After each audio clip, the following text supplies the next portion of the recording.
Yet another twist in the Sam Altman saga at OpenAI, just days after its board fired him, allowing him and some key deputies to be hired by Microsoft. He is back at the top of OpenAI. The company saying in a statement that it had reached an agreement in principle to rehire Altman and has also made demands to revamp the board of directors. CNN contributor Kara Swisher joining us now. She is also, of course, the host of the On and Pivot podcast.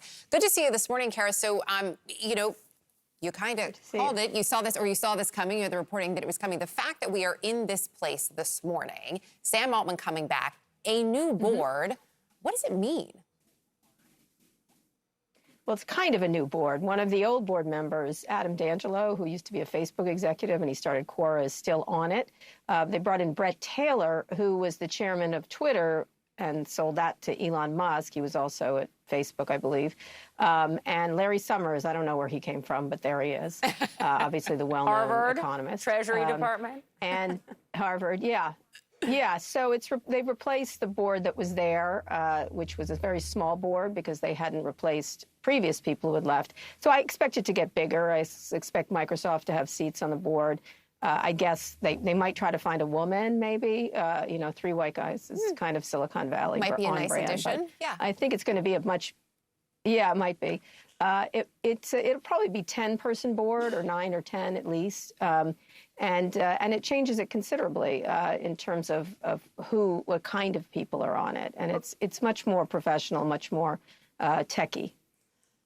That's fair, but boards really matter to be a check, right, on companies. And so I think we all understand what a debacle this was. Yeah. My question to you, Kara, is something that you tweeted about last night was, did the previous board at least succeed in raising public awareness of its fear of how fast AI was moving or too rapidly in their view? Yes, the cost was incredible, but was that important? Well, I would say it was damaging.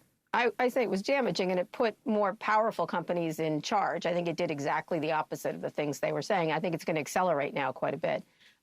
There's ways to make points about this. Leaving the board and making a statement or something like that could have been effective.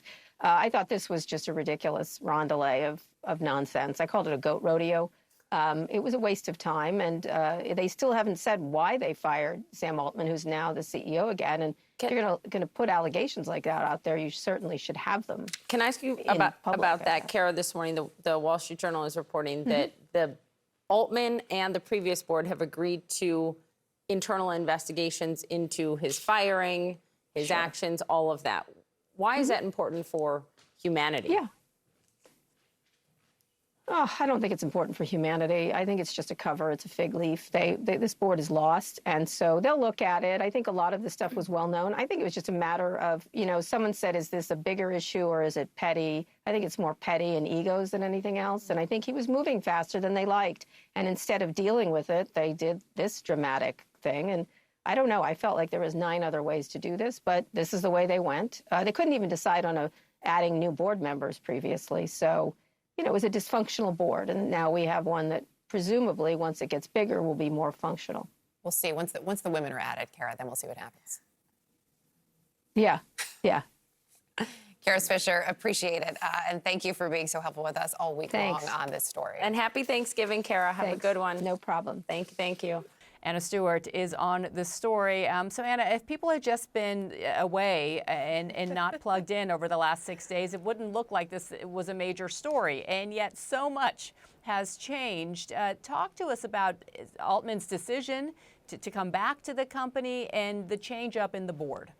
I mean, it's quite extraordinary. This is actually the 4th CEO in less than a week, albeit a CEO who's rather familiar because he was the CEO last Friday. This has been the most extraordinary few days. Perhaps the least surprising development of all, though, is that Sam Altman is back. Even though he was offered a position at Microsoft on Monday, it was quite clear when we had that open letter from it was signed by almost all of the workforce at OpenAI saying that they would resign and also move to Microsoft if the board didn't reinstate Sam Altman. So really, no surprise that he's back. But there are some changes that he's coming back to, and that is, namely, as you said, the board who were responsible for firing him, who were responsible for doing that without really any communication with major investors like Microsoft. So we've had a few changes. One is still there. Adam D'Angelo, who was a member of the board that took on the ousting of the CEO. The other two that we now have are new, though. You can see there Brett Taylor, who was a former CEO of Salesforce.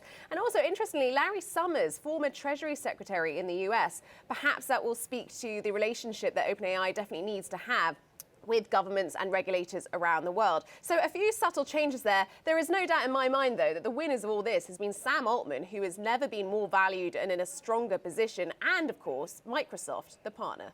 Yeah, Microsoft owning some 49% of the company. But does this address the issue at the heart of this breakup and then makeup? And that is the speed at which AI has been growing. I don't think it answers it or necessarily changes anything other than it's definitely brought that issue to everyone's awareness. If that was the true reason why he was fired, and the board last week were very cagey about why they fired him, they actually said that Sam Altman had been less than candid in his communication with the board, which very much sounded like he'd been lying. There was no more detail than that. But if this was about the speed of AI and commercializing it, but also ensuring the safety, that issue is definitely forefront of everyone's minds. And I think we'll still hear a lot about that from Altman and Microsoft. But they will, of course, plow ahead because this is the profitable part of the business. Well, to be a fly on the wall in a business school trying to teach a course in what just happened. Anna Stewart, thank you so much for covering it for us.